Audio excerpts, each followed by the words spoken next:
Alien na pasmado ang bunganga. Beep, beep, beep, beep, beep. Ang tagalupa na viral ang mukha. Bip, bip, bip, bip, bip. Bumibip, bip, bip, bip, bip, bip, bip, bip, bip, bip, bip, bip na ba? Ang lahat! Martian! Beep, beep, beep, beep. Enrico Pañero! Bip, bip, bip, bip, bip. Beep, beep, beep, Bip, bip, bip, bip, bip. Bip, bip, bip, bip, bip.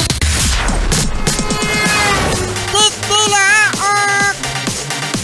Titilaok! Beep, beep, beep, beep, beep. Ito na ang 101.1 Yes FM Balitang Oy, sa mga yes pre natin na mahilig sa cellphone. O mamaya na natin pag-usapan mga yes pre yung flood control, no? Mamaya na. Oo, mamaya na. Nakakasuya na mga yes friend yung flood control na yan. Pag-usapan natin ang bagong introduce ng Apple. iPhone, mga yes friend ha. iPhone. So naglabas na nga mga yes friend ng bagong unit model ang iPhone at ito ang tinatawag na iPhone 17 Pro at iPhone 17 Pro Max. Wow! Magkano naman, Rico Pañero? Hindi natin afford. Sige, sabihin natin ang presyo, no? So, ang presyo ayon dito sa site na aking binuksan ang, teka, may nagme-message eh. Yan, sa apple.com, PH, shop by, ang iPhone 17 Pro, mga yes friend, na merong 6.3-inch display, ay 79,990. Ay, kaya ko bumili yan 3. Talaga? Talaga? 79,990. So, sabihin na natin 80,000 mga yes friend. iPhone 17 Pro. Ang iPhone 17 Pro Max ay nagkakahalaga. Ito mas malaki yung display niya. Yung screen. 6.9. Okay, ang iPhone 17 Pro ay mayroon 6.3 inches display. Ang iPhone 17 Pro Max ay mayroong 6.9 inches na display. So, ang iPhone 17 Pro Max ay 86,990. So, pagpalagay niya natin, isarado na natin na 87,000.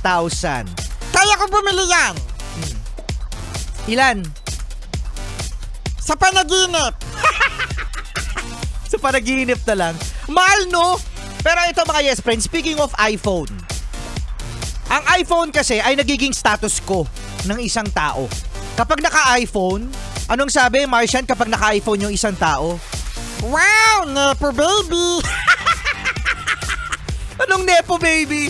Yung Nepo Baby, mga yes, di ba naririnig natin yan? Sila yung mga anak ng mga politiko na merong mga advantages sa lahat dahil sa mga nakukuha nila sa kanilang daddy at sa kanilang mommy. So, ayun yung Nepo Baby, mga yes, no? Na posible na maka-afford nito. Pero syempre, meron din naman mga yes. Ang dami naka-iPhone ngayon. Oo. Hulugan! Hulugan. Hulugan. Kasi, di ba mga yes, friend, aminin naman talaga natin na maraming mas magaganda, no? Na feature ang ibang cellphone kaysa sa Apple. Pero, mga yes, friend, kapag nakita ng isang kliyente, ito sa sales. Kapag nakita ng isang kliyente, mga yes friend, na naka-Apple ang isang tao, iba na ang tingin diyan, no? Parang mas karespeto. Real talk to, real talk mga yes friend ha. Kasi 'di ba usually kapag naka-Mac yung laptop, 'di ba iba kapag bubuksan.